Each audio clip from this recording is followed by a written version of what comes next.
chance to go over the last minutes? They were taken off YouTube.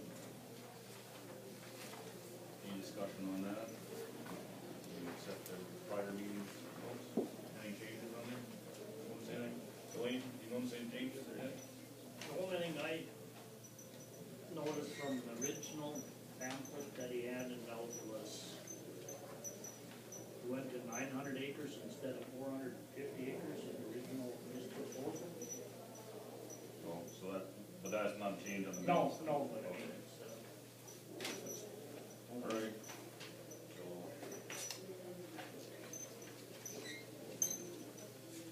I'm assuming we don't have to have these informational meetings, we don't have to follow parliamentary procedure, do we? I don't know what's going on here. Anyway, and then, anybody want anything else on the agenda than what we have down here?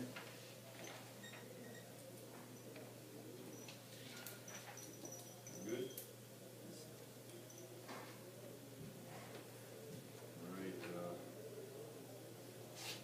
so last month we had some tasks to go through for each township or whatnot.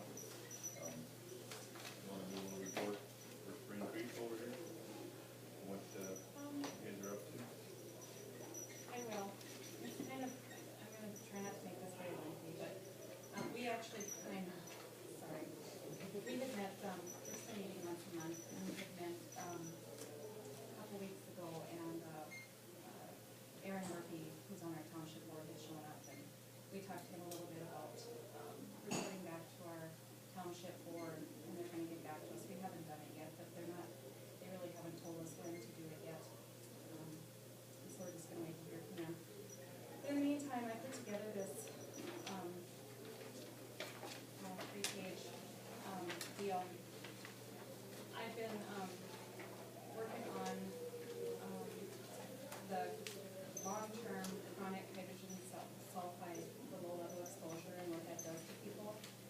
There's been a lot of information on, what it can do to people when you walk into like a cloud of hydrogen sulfide and how dangerous that is. But there really hasn't been a lot of information on the low-level exposure.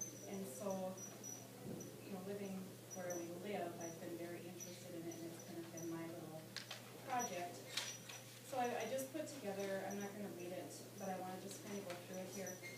First of all, we've all heard a lot about this hydrogen sulfide, and I just added this sheet, talks about the symptoms that happen when you get around it. A person can just get very ill from it. I, first of all, found some demographics about Norman County. I think that one of the more important things that I look at when I look at stuff like this is our population and how the real young and the real old have a real hard time adjusting to any diseases. They have a hard time processing any chemicals or anything that we get into our blood system or breathe in or anything. And so I looked at the demographics, and the population in Norman County right now of ages 65 to 84 is about 1,100, which is just over 21%. But by 2013, in about 15 years, it's supposed to be up to about 1,600. And there is some, I put a link on here to find that information. There's also links off the census reports on our specific townships, including the town of Gary, on the demographics. The one that has the most would be Walk-On. They have just about 50% of their residents are either under 18 or over 65. And so the rest of the townships are pretty much, between 35 and 45. So we're similar, but we're not as bad as Walk-On. But I do think that we need to take a look at that. I have a bunch of studies. The first one is from the MPCA, and there's a link on how to get that. I did not print all this stuff off because it's just a ton of paperwork. And this MPCA one, I believe, is like 46 pages long. It's really interesting. It was done by their teams. They set up, back in '99, they set up teams talking about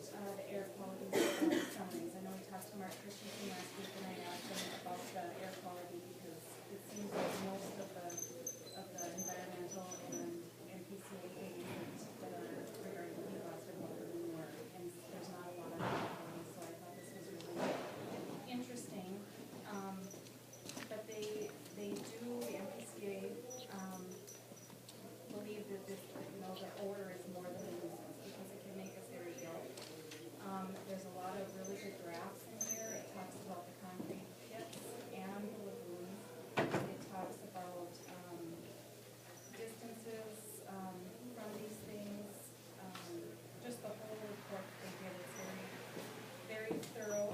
They had 444 odor complaints reported to the MPCA in 98, and there's a graph on there that talks about which parts of the season were the worst and all of that. It also talks about how there really aren't too many set fines or anything that happen, and they are told that, they need to just fix their violations. The air quality testing they did was between 100 and 2,000 animal unit size, most of them were, so it's not too far out of the range of what we're looking at. What I thought was interesting is that the MPCA said that there were swine cables, and I also want to just clarify, I did not go looking for any information on hog facilities, but there were 2 studies in here that did talk about hog facilities, and that's not what they were looking at, but that's where their research came up with some really interesting figures, and so the researchers themselves did bring it up. But we're not going to bring up any specific breed of animal when we make recommendations to our board. But they did say that there were hog cables in Minnesota that exceed the World Health Organization recommended standards of the hydrogen sulfide in the air, which is not good. In the end, they said that further research was needed for all their stuff, basically because they feel like they needed to do more on the hydrogen sulfide and its relation to the type of animal, and more on the distances to residential homes and just the setbacks and things like that. I found a journal, or an article in a journal. It's all written down there. There were 4 workers. They were accidentally exposed to a low level of hydrogen sulfide. Of course, they were tested. They found some things that were wrong with them, but they did some electrical brainwave testing on all 4 of these people, and they did have abnormal responses to those. And so that data, they said, indicated even relatively low concentrations are hazardous. They also recommended more investigations be done. Another one, basically, a lot of these just tell us a lot of the same things. This one was done by Department of Epidemiology and School of Public Health.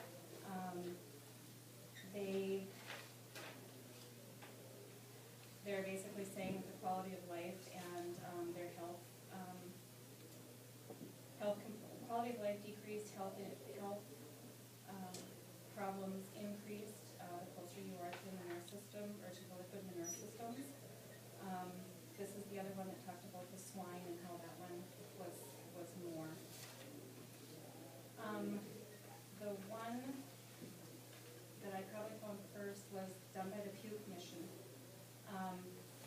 The entire report is 122 pages long, but because I'm looking at more of the hydrogen sulfide and the low-level exposure, I looked in the public health section, and I found a page on there. They did a study at Mirabelli, and they reference it in this report. And they say that it was the industrial farm animal production facility. Children living within 3 miles of that had significantly higher rates of doctor-diagnosed asthma, related emergency room visits, and hospitalizations than children who live more than 3 miles away from this facility. It's among other health risks. That was the one big thing that I got out of this report.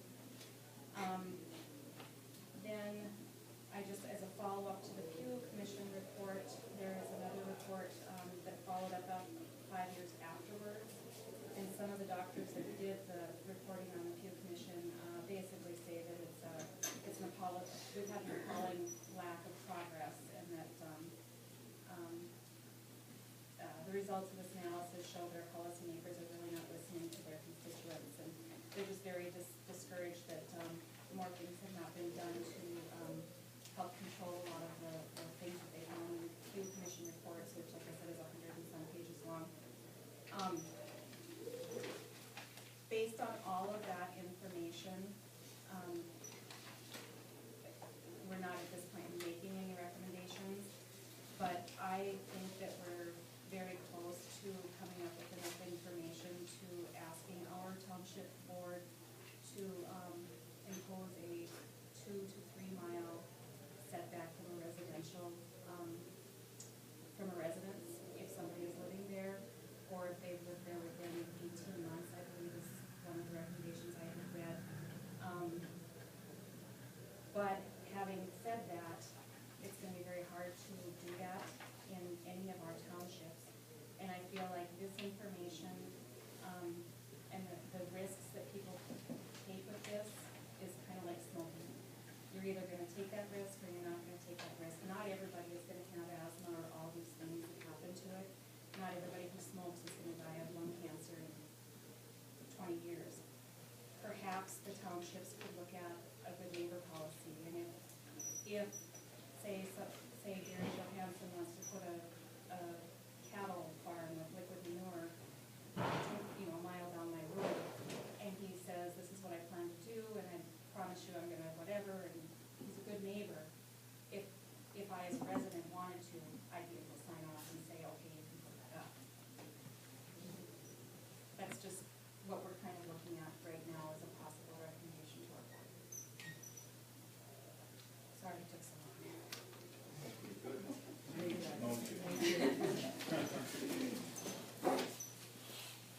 else from the spring break? All over it? Alright, Strand? Yeah, there was an article in the Egg Week there that, was about the PED virus and that they were trying to find a vaccine to control that.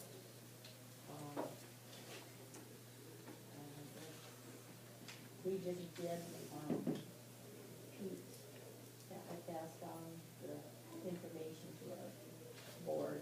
They did not meet this month, and it was important, we just passed on our handouts and our minutes to them, so. That's kind of where we're at with the board there too, we need to physically meet with them, hopefully next month. Anything else, Pete? Yeah.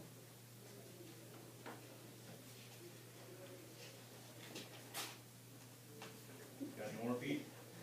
No, what? You good? I've been trying to call, but I got a phone in the last 2.5 months.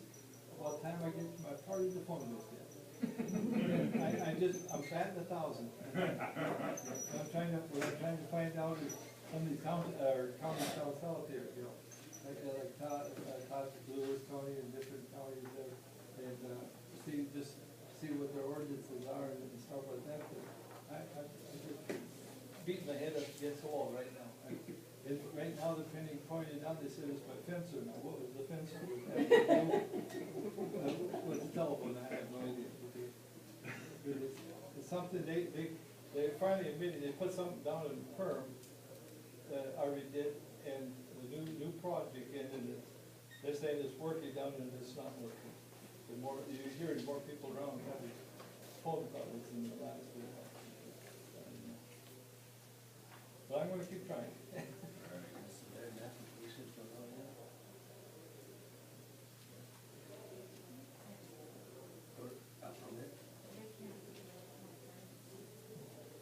They can't.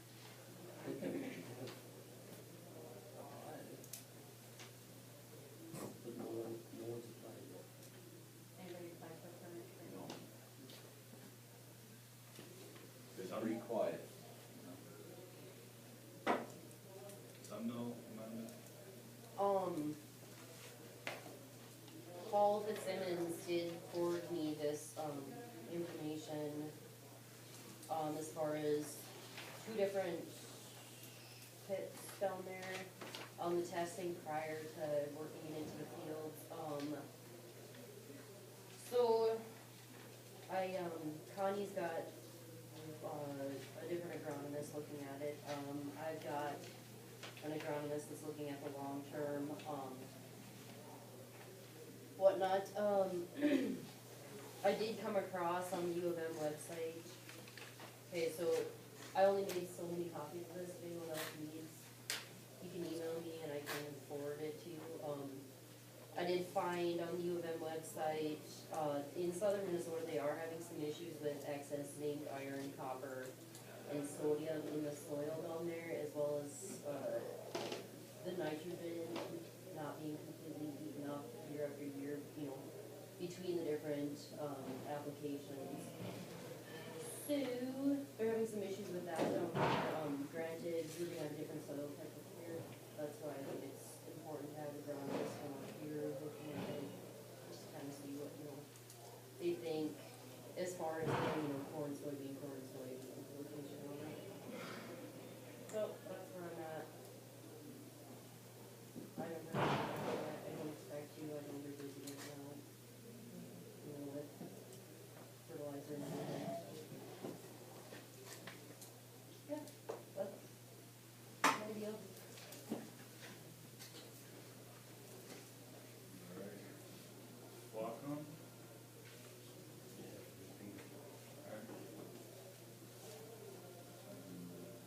Lockhart, have anything? You know what this, That'd be a first. sitting there, where, I did find out where your Lockhart facility would possibly be. I don't know if you were about it yet. well, no, we haven't, I did talk to the landowner that was looking to put that in. They wish to remain anonymous at this point. They would be located several miles from me. They'd be located several miles from me.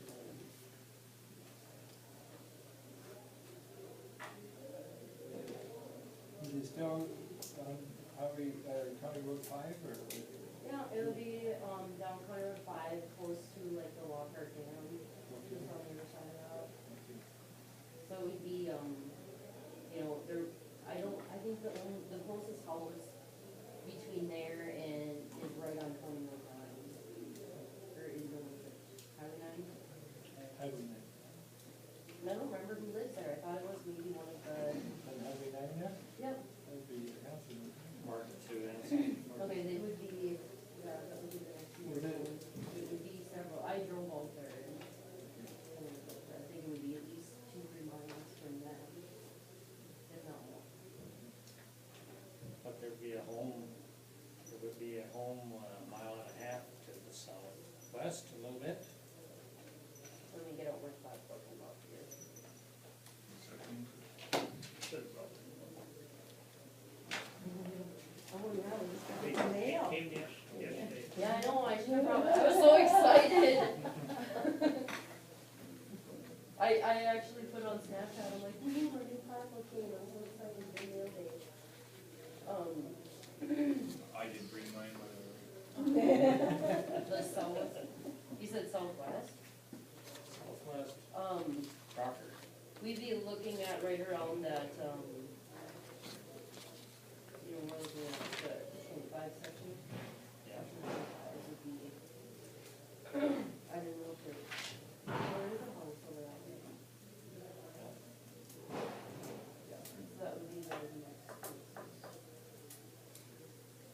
Has anybody determined yet if they have to file an EAW or? Not on that one. They, well, one If it's thing, under, if it's under a certain, animal unit, then they don't have to. Yeah, I know that. Well, Unless you get 100 signatures. And but he said, Roger, and this is a warning, I think, for all of Yeah, us. they- This was a dissing they match. threatened it, yeah. Yeah, then if we Yeah. get signatures, he's going for Well, $5,000. I don't think they can get a permit for the water they need now for this. If they're gonna double it, I know they won't get a permit. I don't know, I wanna find out. They would have to go through the study, is basically what he said. Yeah. Yeah, and if they're gonna, if they get the money to go to the study, then they're gonna increase the. I think animal we could units. I think we'd get a 20-year study out of that. I don't wanna find out, honestly, so.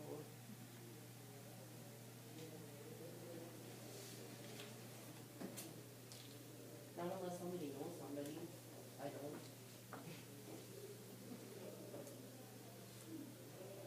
You looking to know? Somebody that would be in charge of saying yes or no. You guys just need more hog renderings and hog planted. I don't want this. Any other Lockhart concerns? I'm just thinking if there's any way we can require them to do an EAW, we should. But what he's saying though is if he has to do that, he's gonna put one big bar up there. I mean, he'll put it on one site and he won't spread them around. Well, I think I don't think we can permit that, waterwise. I don't know if it's, I don't know how difficult is it on them to get that, to have a government go in there and do a study and. For EW. Yeah. Well, and we'll get to that, I suppose, when we get to my little talk here. If he wants to go to a hog barn that size, there's a whole nother level of regulations he has to go to, not the ones he's looking at now. Doesn't, I give mandatory EW. But he says is if I gotta go through and do that study and pay the money to do that, I'll just put one big site up. That's Instead of- well, He's gonna increase his That's site, a- he's Yeah. gonna increase his animal units, he said, per site. per site. There's a lot of steps that have to happen even before you get to an EAW. There actually has to be a proposal by the applicant stating how many animal units he intends. So that that's proposed to my office and say, you know, we look at that number, and then Mark Christensen, who was here last time, we looked that number over, and if it reaches a certain threshold or over, then it's a mandatory EAW, regardless of the size, and if they make it through the EAW, then they still have to come back to the county planning commission that John sits on, and it's a public hearing, where everybody comes to the meeting, and then if it makes it through that, it still has to go in front of the county board for a vote, so there's a lot of steps, regardless of What its we're size. saying, Gary, is that if we can get a petition to make them do an EAW on any size of a feedlot. It's one of three ways they're doing it, yep. But then what Fitzsimmons has told us is that if he's gotta go through an EAW, he's gonna make it big enough to make it worth his while. Well, he can propose 1 million animal units, it still has to go through a process. One And he or- also- I think it's very hard for them to get permitted for the thing they're proposing right now. And if they wanna threaten us, if we're gonna challenge them, they're gonna double it, well, then I think they're gonna have a heck of a lot more harder time to get it permitted. Do you want me to get into my little Yeah, portion of this? you're up right now. Okay, Can I ask you one question? yeah, When, okay, they're all proposing, I'm building a 2,000 animal unit hog facility, or animal facility. But that's this year. Next year, they're doing the same thing. Do they, now is that included on so many acres of 4,000? yeah, it's cumulative. So then If it's the it same. goes owner. retroactive, Same then owner, they've gotta that's do key. it, right? What's that? Then they would be retroactive that they have to do one. Oh, yeah, if they're trying to keep under one animal unit to keep under the radar, the next That's what I mean, facility you is have- cumulative to the On next. so many acres. But that's, But to say, well, this one owns this one owns this company, this one owns this one, and this one owns this one, we don't have to do it. So it's gotta be under certain acre-wise, what the facilities are at. Otherwise, I think they're trying to slide under. They certainly could. I'm sure they're good at, I'm sure they've been around long enough to understand the rules and regulations and how to maybe skirt, well, I shouldn't say skirt around them, but just understand them where they could build a facility in one name and another in a different township. So I think your townships are on the right track here of what you're doing. Because So the you have township something in is- place. Make the toughest regulations there is. The township, Okay, yes, they can. They should be Yeah. more restrictive than the county. now, Clay County's got that 3-mile rule on one, right? The county or the township? County, right? For the 3-mile, is that a township? What township is that? But what I ran off here is the county's setbacks for animal units under 300, over 300, between 300 and 1,000, and then over 1,000. So you wanna pass this out, and you'll find it as it goes around there, and it's on, well, there's 2 pages to it, but it's under 5.1, number 6, new feedlot setbacks. But before we get to that, I don't know if you all know who I am, but I'm Gary Johansson of Planning and Zoning and feedlot. I work with Mark Christensen on feedlots, but I'm not the officer of feedlots. I write the permits for those buildings or feedlot buildings that go in there. I also do solid waste and homeland security and public safety for the county and safety for the courthouse. But I heard a couple of interesting things, notes I took down on that might come into safety issues with a hazmat issue or air quality issue that kind of raised the red flag when you were giving your talk. There may be some issues with homeland security and hazmat when it comes to different levels of odor coming out of those buildings. So I need to look into that one. That's a new one that hit the radar for me. So it may put them in a little different category of having to go through certain hoops. And one may be a homeland security hoop if there's any kind of disease or asthmatic conditions that arise out of the level that you will have. So let me look into that one. But anyways, this sheet is a real important one for all of you around this table. First of all, we were talking earlier, but you know, the majority of this county is agriculture. So obviously that's why this person is looking at Norman County. First of all, it's pretty much free of any animal units other than a few turkey sheds and maybe a couple cattle operations. But they're looking at it because it's agriculture. And it's pretty easy for applicants like that to get permits in an agricultural district because they don't have to rezone any property. It's already zoned ag. So under this agricultural district A, you'll see 5.12, which is conditional uses. So when I first heard about this applicant coming into our county, they were actually building in a county that I used to work for, in Todd County. And so they went through a lot of different hoops down there just to get to the zoning office and get a permit. They had to do the EAW down there. It was a rough process. But in our county, before you guys assembled, really what they were looking at is putting an application together and coming in front of John and I and proposing, you know, the south facilities in Strand and Sunville. I don't know what the board would have voted. I don't vote, but who knows? Let's say it did pass. Then it would have to go to the county board for their final vote. They're only a recommending body on the planning commission. If they would have voted in favor of it, there was nothing stopping me from writing a building permit for it. Because we didn't have an EAW in front of us, we didn't have anything. But the good part is I didn't have a proposal in front of me, and I still don't. In fact, the phone lines have gone dry. The last conversation I had with anybody on this was about the baby pigs.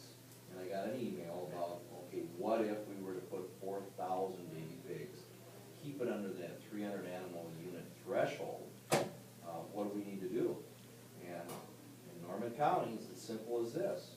Prior to you guys assembling, they'd come into me to get a building permit. That's all. They don't even go in front of John or the county board. They just get a building permit. And they work through Mark Christensen at Soil and Water for the manure management and the feedlot part. That's it. But that's if they stay under that threshold. So I was a little concerned. I have to ask the 2 townships, Waukon and Spring Creek, if you have your interim ordinances with your, can I get a copy of it for my file? I don't have either. I've got Strand, Sundahl, and now Lockhart, but I don't have Waukon and Spring Creek's interim ordinance. Can you get that to me? I can get it. I just need it in my file because I electronically put it into my system and then have hard copies in case the public asks. So I really need it in there, and then I need to stamp it. So I understand you have one, which is good. And I understand there's other townships that have come forward to do it, so that's all good. But I can tell you, as of tonight, I don't have a whole lot to report to you, other than you're doing the right thing, you're going about it the right way. It's not to say that when your process is over, that they won't come forward to me and say, I wanna put in a 5,000 head, operation. Then the next step would probably be to check the DAW standards. If it's not mandatory, then the public has the right to do a petition with, verified signatures of, forget the amount, it used to be 25. 100. Is it 100 now? Boy, they've jumped that up to 100? In the county. Is it in the township or the county? County. Okay, It's not, they don't designate, it just says in the affected area. okay. Which is a benefit to you, because if you do it in a township, you might not have 100 people. It would, the way Mark Christensen explained it to me, in the county Okay, good. would suffice. Okay. If that's the case, then once they're verified, then they kick into action an EAW. Now, I don't know if you know what an EAW is, but I come from a background of counties that were in lake districts where any development pretty much had an EAW slapped on it. The EAW is a long process and really detailed, but if the EAW struggles, they can order an EIS, environmental impact statement. Now you're talking an in-depth study with engineers and all that kind of stuff. So the EAW is a simple process, yet it's lengthy, but it answers a lot of the questions, the environmental questions. If it's not satisfactory to the state, then another step is an EIS. An EIS is usually when, like, Enbridge is bringing big pipelines for oil. Would they do it for a hog facility? Maybe. I don't know. I'm hearing a lot of different safety issues now come into play, so. If we can make an EAS happen, why shouldn't we? Well, you'd have to start with an EAW first. EAW. But you really can't do an That's what I EAW, meant. you can't even do an EAW until there's an actual application in front of us. And right now, I just have this feeling that either they're waiting for your process to be over with, or they're just looking elsewhere. I just haven't heard anything other than the 4,000 little pigs. But I remember being at the first meeting where that wasn't the plan. The plan was to bring the little pigs down to Iowa. So now why the switch up to here? It's a marketing thing, I guess, I don't know, but. The one farmer wanted to do the Yeah, I'm sure, but it's just a different, business plan for them, because it was total opposite of what they had proposed. But as you keep reading down on what I handed out, you get down into 5.1, in parentheses number 6, new feedlot setback requirements. And it continues on the back page, but that's everything that we have by law on the books. Most of it is a quarter mile, if it's less than 300 animal units, to just about anything. Half mile to everything else. But there is a municipal border here one that's interesting, but that's only if they have a new feedlot of 1,000 animal units or more. Then we got a 2 mile radius to a municipal border. So if it's between 300 and 1,000, it's 1 mile in a municipal border. In a municipal border, So they're yep. saying that more people are maybe harmed rather than just one person. Yes. Yes. And that's a county thing? Well, that's the way the county set it up long before I got around here, but as you see here, the more animal units they add, the farther they push you away, which was good, but again, we set a criteria and a rule down. Townships, when they wanna do zoning of any kind, need to be as restrictive or more restrictive if they wanna have zoning. So, again, you're on the right track. I came here with probably a few more questions than answers for you. Good. And I question, I question, first of all, what if they come in under the radar of the 300 animal units, where we don't have to even go in front of John or any of you? I mean, you kind of set the bar at 300 or more,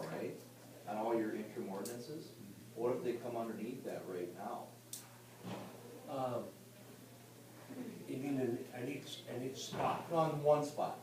What if they come in at 200? That's nothing we can do, is there? You have, It you have, really isn't. you have to add them all together.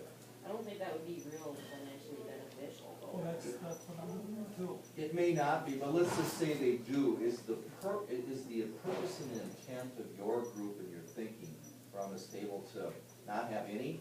No, it's, the purpose of our intent is for all feedlots at over, at 300 animal units saying, hey, okay, where is the, Need a process. yeah. Okay.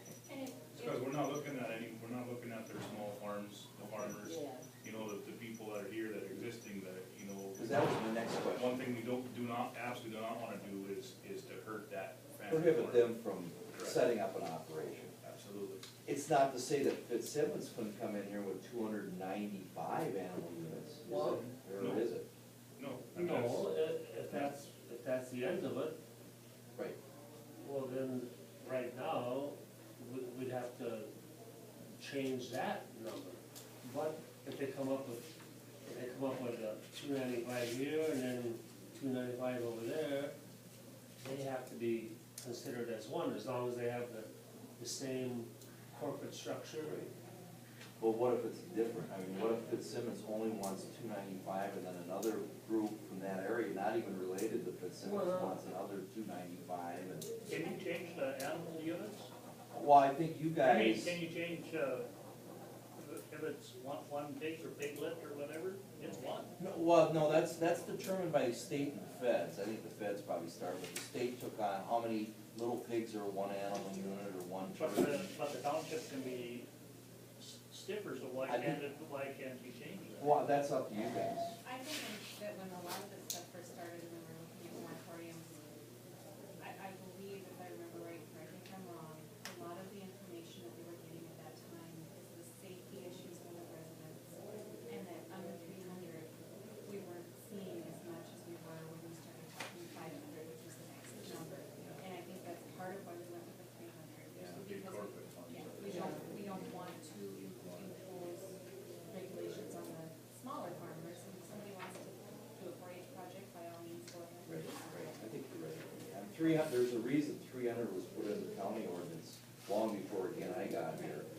Because they did studies on maybe that many animal units concentrated creates some issues. And the liquid manure system. It's a liquid manure, that is getting to be probably one of the biggest issues of all these feedlots. That's the liquid manure.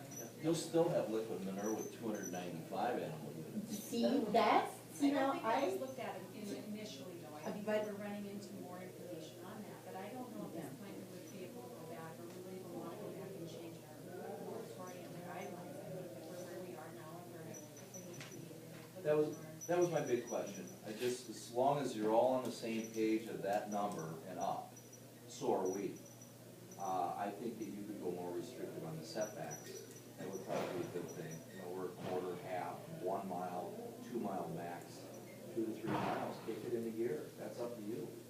I've seen these sites in Strand and Sunville where they wanna put these units. And, depends on which way you're driving. One direction I could drive with my eyes closed, never hit anything. Another one, there are 2 buildings and houses, so there's some issues there. It's not just what you see or how many buildings are closed. There's very many environmental sensitive areas around there. There's drifting too. There's drifting. But I'm a little bit, I'm not just talking about the snow. right, I'm talking the water flow that you don't even see. Not only overground sometimes when we get flooding, right. but the underground water system.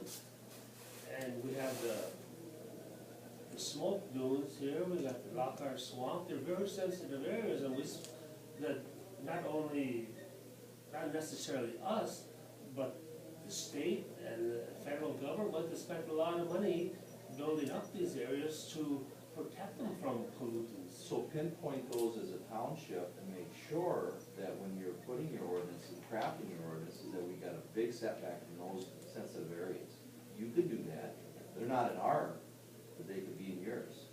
So that's an important point to write down. And when you do that, protect those. They have, and and the smoke dunes, they have very endangered plants and flowers. And you know where they're at, So- right? You know where those smoke dunes are? Yeah, Well, then do you know absolutely. where they're? I've never heard the term, but put a setback on it. You know, we only have setbacks on water bodies like rivers, lakes, small streams, tributaries, we don't have them on drainage ditches. But actually, we do have a setback here, drainage ditch, no new feedlot may be located within 300 foot of a judicial, county, or private drainage ditch. That's an interesting one. So take that one and go more restrictive if you'd like. What are the odds of getting the county to change their setbacks?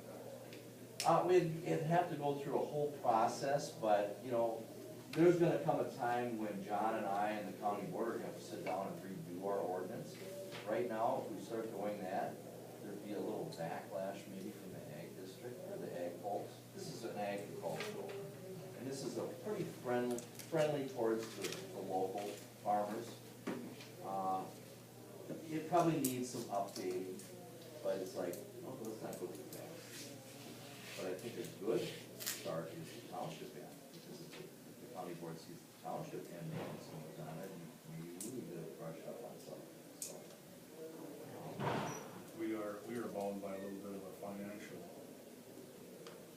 fine too. You are, yeah, especially when you get into the zoning part. Zoning and that kind of stuff, that's why I was asking about where the county would, if the county would. And that's my next follow-up question, is how are you prepared as a township to take on these matters That's what the of purpose. violations? I mean, is it your town board that'll become your zoning authority?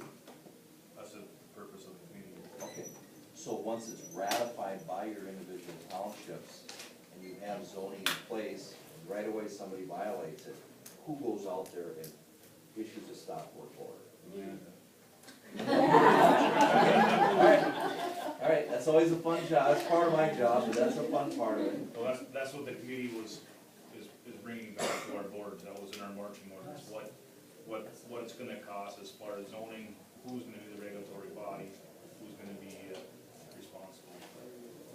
And kind of the scary part is, are you prepared for appeals and lawyers? That's the fun part, nice.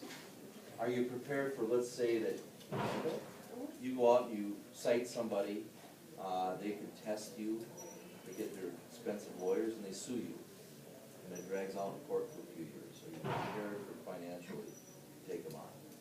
I'm not too worried about that. Okay, that's I mean, good. on a personal level. Yeah, no, it wouldn't be personal, it would be the township. Well, Minnesota townships have a legal fund Yeah. to protect them against things like that. So you're not out there twisting the wind by yourself, so that's good, as long as you know that, because, you know, the counties are protected the same way.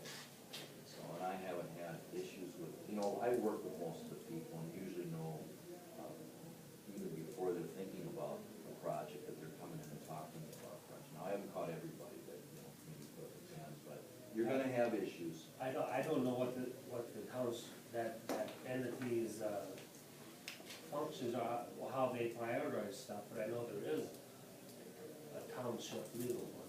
Sure there is. Yep. And you're really only gonna be enforcing and protecting basically one ordinance, one law, right? Feedlots. And feedlots of a certain size. So now, we're talking getting into lawsuits and whatnot. Let's say they put a over 300 animal unit facility within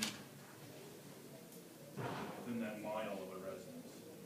And now the ordinance here says it's, says it's half mile for a residence, but it's 2 mile, or a mile for municipality. Right. Does that open the county up for any, or the planning and zoning up for any, like that, saying why is more people more important than one person?